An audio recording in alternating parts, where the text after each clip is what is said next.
intención de esto básicamente es simple, es de cómo acercarnos de persona a persona a la ciudadanía de Takoma Park y Silver Spring a Cuba. Y pues trabajando con la alcalde de Takoma Park, Kate Stewart, y con el council member del condado de Montgomery, Mark Elrich, pues organizamos esta convivencia con el señor Miguel Fraga, primer secretario de la embajada, para empezar este camino de cómo comunicarnos de persona a persona. Realmente hemos tenido relaciones difíciles en los últimos 50 años. Después del triunfo de la Revolución Cubana en 1959, Estados Unidos cortó las relaciones diplomáticas en 1961 y estableció en 1962 un embargo, lo que nosotros llamamos un bloqueo, que ha durado hasta hoy y que es el principal obstáculo al desarrollo económico de Cuba. E incluso después del 17 de diciembre, cuando ambos presidentes, del 2014, cuando ambos presidentes anunciaron su disposición a empezar un nuevo capítulo de las relaciones, el embargo aún se mantiene y es el principal obstáculo a que nosotros normalicemos las relaciones entre ambos países. Hoy tenemos relaciones diplomáticas nuevamente y hemos demostrado, primero, que es lo que la mayoría de ambos pueblos quiere, pero también que es en beneficio de ambos pueblos. Es decir, no solamente beneficio del pueblo de Cuba, sino que ambos pueblos podemos trabajar juntos en diferentes áreas, en el área deportiva, cultural, académica, y en estos 2 años hemos visto progresos, pero aún el embargo se mantiene y es potestad del Congreso eliminar el embargo, y por eso estamos trabajando para su eliminación, porque es lo que la mayoría del pueblo norteamericano quiere, según todas las encuestas de opinión que se han realizado en los últimos 2 años. Yo creo que lo que es bonito es que toda relación que se puede establecer de comunidad a comunidad, no necesariamente de gobierno a gobierno, pues sé que hay muchas personas del condado de Montgomery, de aquí de Takoma Park, que están yendo a Cuba, y pues eso es fantástico, porque todo intercambio personal ayuda a crear una confianza de pueblo a pueblo que es indispensable para todo lo que viene en el futuro. Lo que demuestra la realidad es que la diplomacia, el diálogo funcionan mejor entre pueblos que tienen diferencias, pero que también tienen puntos comunes. Entonces yo quisiera ver en los próximos 50 años dos pueblos que no solo son vecinos geográficamente, sino 2 pueblos que comparten una cultura y que comparten muchas cosas, que trabajaran juntos. Y yo creo que en estos 2 años nosotros demostramos que lo único que se necesita es respeto y buena voluntad. Y cada proyecto que se hizo demostró que era en beneficio de ambas partes. No solo, le digo, desde un equipo de béisbol que visitó Cuba hasta una presentación de teatro que se hizo, o músicos cubanos que vinieron a los Estados Unidos. Eso demostró que ¿por qué no podemos hacerlo? ¿Cuál es la real excusa para no tener relaciones normales de respeto entre ambos países? La cosa es de tener esas relaciones de pueblo a pueblo, de comunidad a comunidad, que sea más fuerte, pero a nivel de persona a persona y de comunidad a comunidad. Así que llamemos lo que lo llamemos, y eso no es el punto, sino de cómo podemos todos acercarnos de comunidad a comunidad para entonces, con todos los cambios que vienen hacia el futuro, todas las oportunidades, todas las posibilidades, es que tenemos tanto en común. Y hay diferencias grandes y clave, pero hay más cosas que tenemos en común y donde nos podemos acercar muchísimo más de lo que estamos haciendo en el presente. Hablando, aquí estoy muy contento de estar en Takoma Park, porque he visto tantas personas que han visitado mi país y que me dicen con mucho cariño: me gustó, quisiera regresar. Eso es lo que nosotros queremos, y como diplomáticos trabajamos en la embajada para lograr eso, para facilitar ese diálogo entre ambos pueblos que están necesarios. Al final, como decía el presidente Kennedy, todos vivimos en el mismo planeta y respiramos el mismo aire, porque todos somos humanos, y eso es la idea, ¿no? Tenemos que trabajar juntos.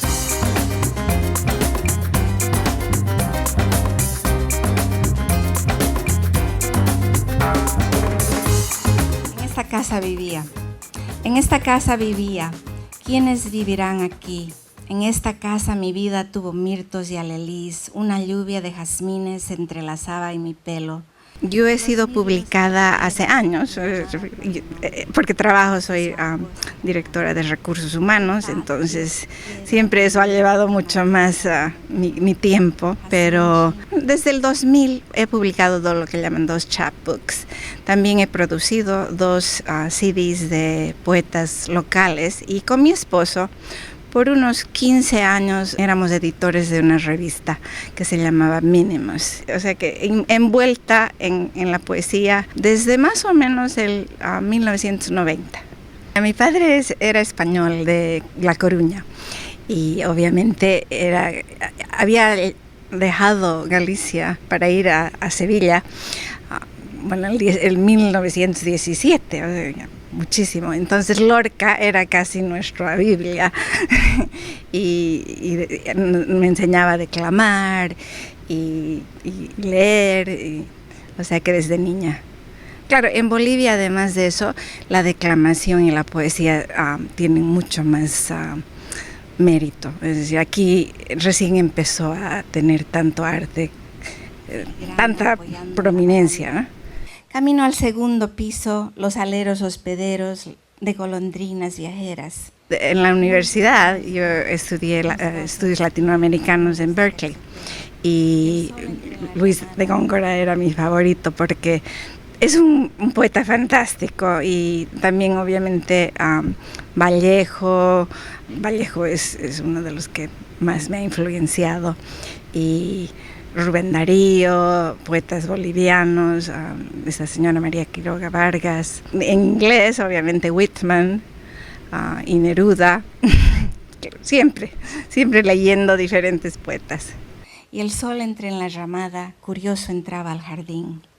Yo realmente tengo dos venas, una vena política y la otra de recuerdo, de memoria. Eso es el tema del inmigrante, de siempre recordar todo lo que te ha pasado, cómo llegaste, qué hiciste, esos temas. Es decir, por eso el poema que yo leí sobre un inmigrante en Arlington, cómo llegamos a este país y cómo cambió, y en ese poema llega el tema político de que en esa época estaban quemando las casas, había mucho desacuerdo en este país. Hierba buena, malva humilde, fino cedrón, toronjil, en esta casa vivía, ¿quiénes vivirán aquí? ¿Qué pies pisarán tu tierra, tierra regada con agua, brotada de mi emoción? Y otro tema sería la naturaleza. Me encanta observar la naturaleza, a los pájaros, los árboles, los jardines, la lírica. En ese sentido es lírica. Y yo creo que es uno de mis grandes temas.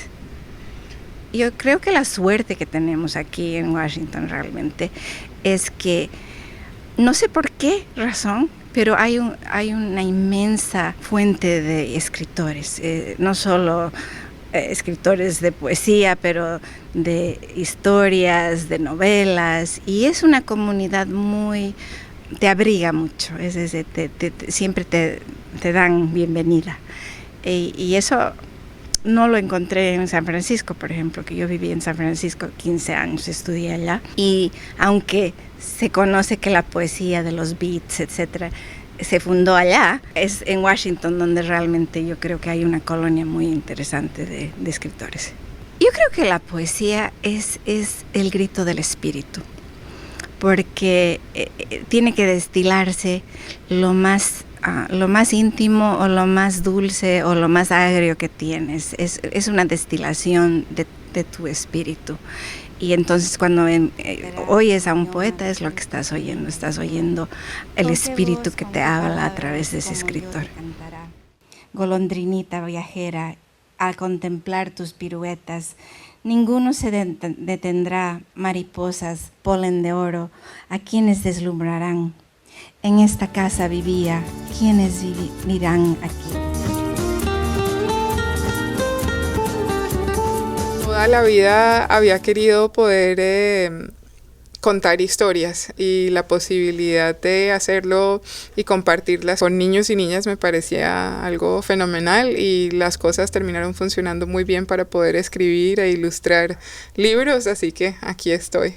Para mí la literatura e ilustración infantil es básicamente la forma más especial de encontrar cierta conexión con lectores jóvenes para contarles historias y para que aprendan no solo sobre narrativa y experiencias del mundo, sino para encontrar formas de diálogo y formas para crecer como comunidad o como familia, para abordar temas que puedan ser difíciles. Entonces la literatura infantil y la ilustración tienen un valor no solamente en términos de historia y de narración, sino también de tener ciertas posibilidades de encontrar cosas en común. Es sencillamente desarrollar el lenguaje en el que se van a basar los niños para entender ciertos comportamientos y ciertas vivencias y eventualmente compartir ellos sus experiencias.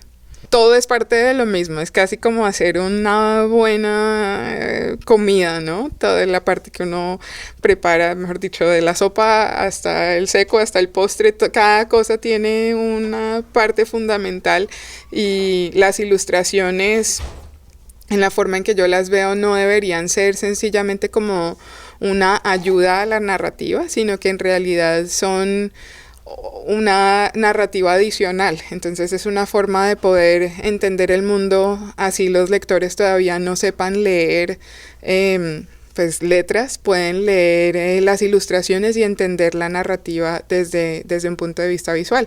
Y ya eventualmente, mientras que van creciendo y entendiendo mejor la lectura, pueden encontrar en las ilustraciones una narrativa más profunda. Me gusta muchísimo tratar temas que logren hacer puentes y generar cierta empatía, sobre todo con lectores muy jóvenes, y entender que todos tenemos sentimientos, todos tenemos vulnerabilidades y que encontramos ciertas dificultades al hacer cosas y poder compartir ese sentimiento ajeno a la cultura o el género o todas las cosas que podrían posiblemente dividirnos, y más bien buscar puntos de encuentro que sean especiales para que los niños se conecten con los libros y con la lectura. Entre trabajos creativos que me gustaría desarrollar en el futuro, poder seguir escribiendo libros y poder seguir contando historias. En este momento estoy trabajando en un par de proyectos que estoy muy emocionada de poder compartir. Uno de ellos es con el poeta laureado de la Biblioteca de Congreso, en el que van a participar niños de segundo y tercer grado para contar una historia todos nosotros juntos. Y creo que ese son el estilo de proyectos que quiero seguir haciendo en el futuro, teniendo la posibilidad de hacer colaboraciones con más gente que hace trabajo creativo. Es muy emocionante poder relacionarme con niños y conocer a la comunidad en Tacoma. Fue muy agradable oír las preguntas y todos los comentarios que tenían sobre el libro. Para los niños que se quieran dedicar a la literatura infantil o que quieran ser autores o ilustradores, me parece importante decir que es un trabajo que se logra con mucha dedicación, escuchando historias, aprendiendo de gente que ha hecho el trabajo inicialmente y dibujando y escribiendo todo lo que puedan. Entonces pueden mantener un cuaderno en el que ellos hagan sus propias ilustraciones y así poco a poco van desarrollando sus técnicas.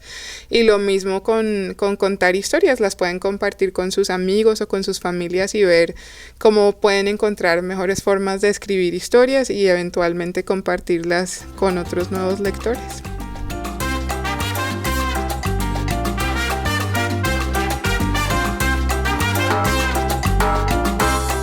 No sé para qué volviste, si yo empezaba a olvidar. No sé si ya no sabrás, lloré cuando vos te fuiste. No sé para qué volviste, qué mal me hace. No hace tanto tiempo, como dije hoy, bien pequeños comenzamos por impulso de nuestros padres, a comenzar a ejecutar instrumentos musicales, la guitarra, en fin.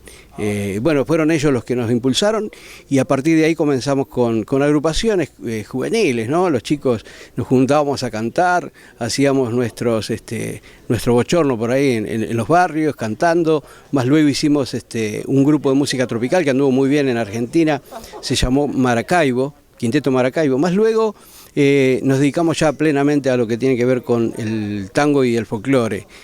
Bueno, transcurriendo y recorriendo los diferentes escenarios de Argentina, luego de haber estado en Cosquín, ganando el Festival de Cosquín allá por el año 99, fue lo que nos impulsó a seguir y a comenzar a crecer, ¿no? Un poco más en nuestra carrera como artista, como músico.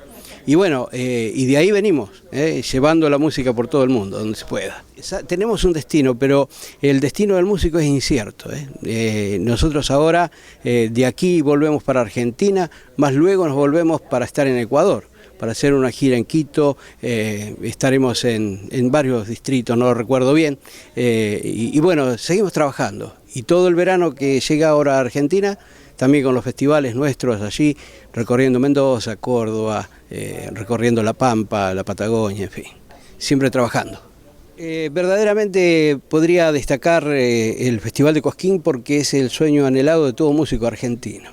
Llegar a ese festival, a la Plaza Próspero Molina, es lo más que nos puede pasar. Y lo logramos nosotros con una agrupación y bueno, y fue muy lindo. Después de eso, uno de los productores más importantes que había en Argentina, Julio Marvis, nos lleva a hacer giras por Mendoza, por La Pampa, luego de haber ganado. Y bueno, y eso nos impulsa a nosotros a seguir en esto de la música, ¿no? Hicimos música de la cumbia, digamos, colombiana, por así decirlo, pero más o menos para orientar a lo que conocemos en la música, ¿no?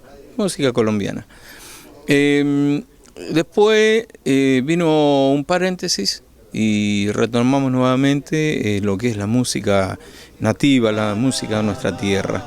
Bueno, cambiamos el estilo y volvimos a lo original, a lo que realmente es traído de nuestros ancestros.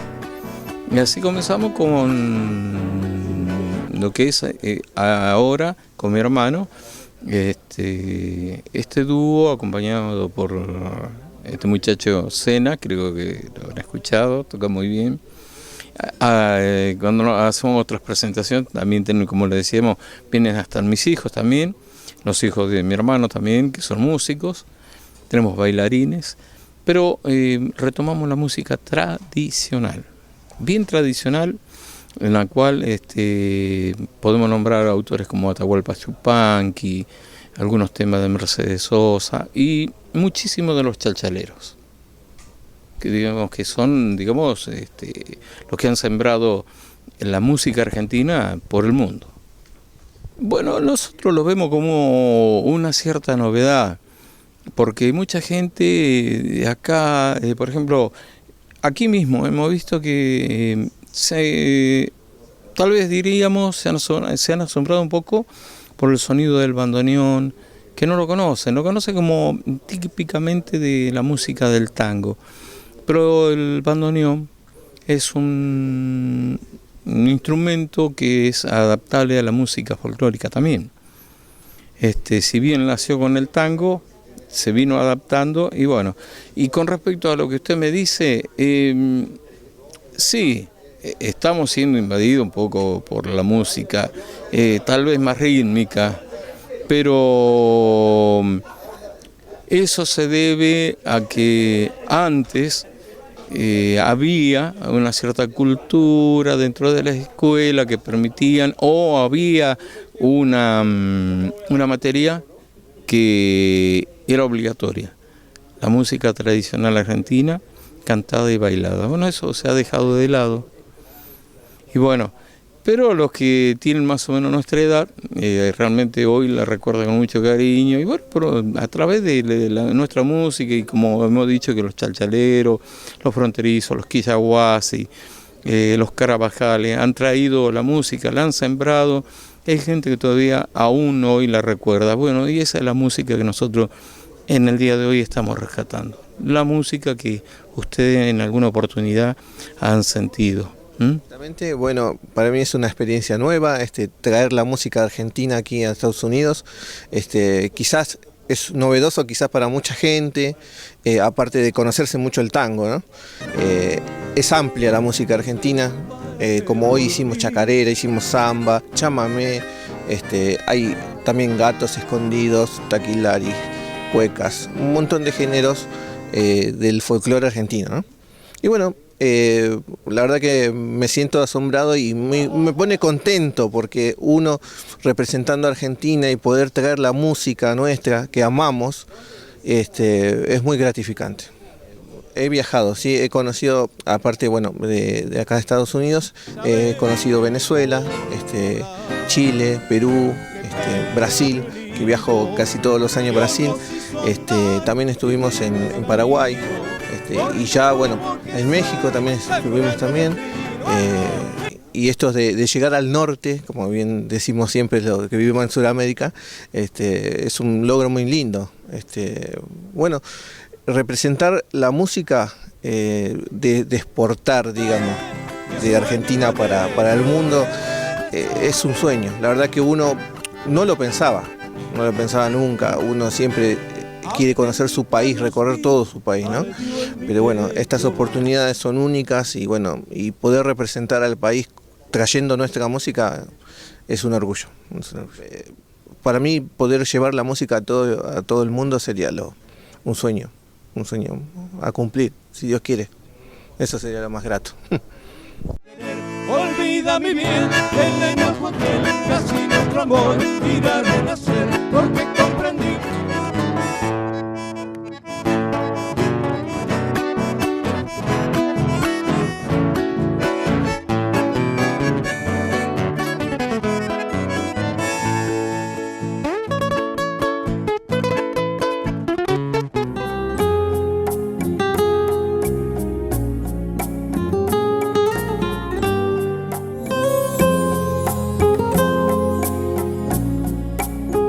La Bienal Española de Arquitectura es un concurso abierto que está promovido por el Ministerio de Fomento Español a través de Arquitectura y Vivienda y es, vamos a decir, la temperatura de la arquitectura española de los 2 últimos años.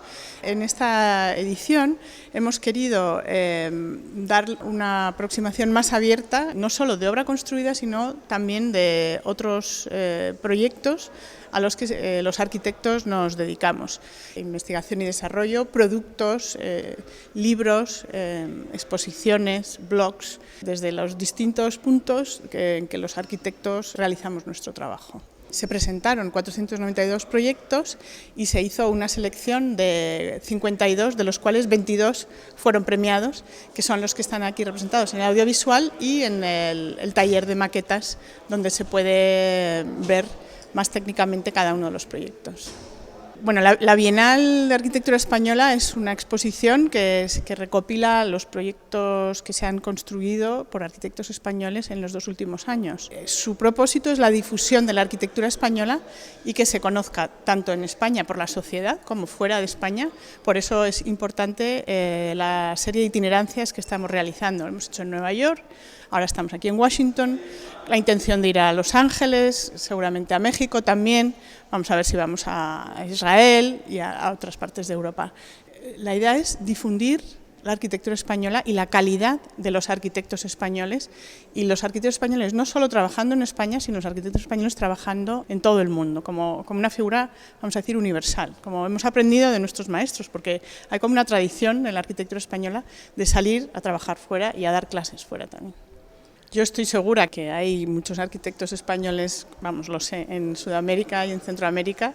Hay arquitectos españoles por todos lados. Nuestra formación académica es muy intensa, tanto desde el punto de vista de lo técnico como de las bellas artes. Entonces se produce como una confluencia de las dos disciplinas que desde muchas oficinas nos requieren y tenemos esa suerte, y también arquitectos que trabajan por su cuenta pues también tienen la oportunidad de trabajar en distintos países, bien presentándose a concursos o bien a través de encargos directos. Para poderse presentar a la Bienal hicimos estructurado en arquitectura y ciudad, en aproximación a la sociedad, de manera que proyectos que responden a necesidades de la sociedad, urbanismo, proyectos que responden a problemas urbanos, y objetos, lo llamamos genéricamente objetos, que eran objetos que proponían los arquitectos. Entonces aquí se seleccionaron distintos proyectos de cada una de esas categorías. Proyectos que se han terminado en estos 2 últimos años, que vienen de épocas anteriores. Como se puede ver en esta muestra, lo que tienen en común muchos de ellos es una aproximación al problema desde un punto de vista de la austeridad y de soluciones imaginativas frente a la falta de recursos que hemos tenido en estos últimos años, consiguiendo unos resultados increíbles, unos resultados muy acertados tanto en su respuesta al problema como en conseguir con materiales locales y con una relación con el contexto que pone en valor tanto lo existente como lo nuevo que se aporta. Eso sería lo que tienen en común muchos de los proyectos, no tanto la forma, sino la manera como el arquitecto se aproxima al problema que tiene que resolver.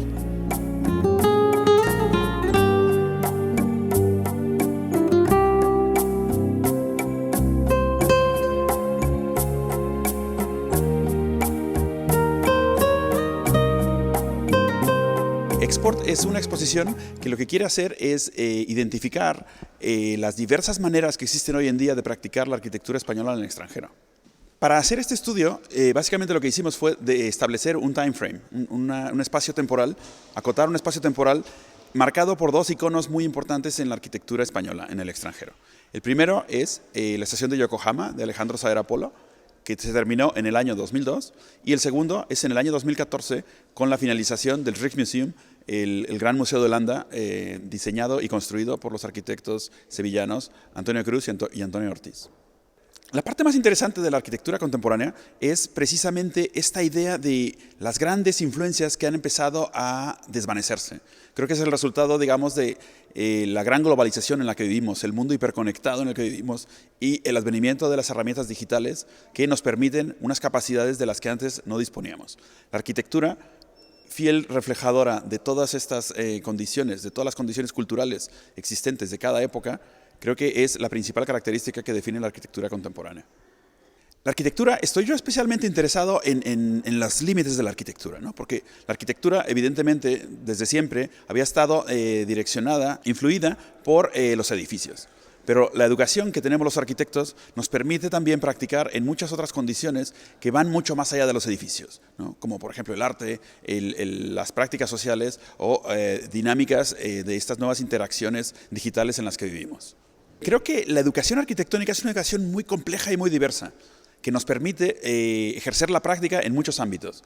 La arquitectura, especialmente la educación arquitectónica española, es muy técnica por un lado y muy humanística por otro.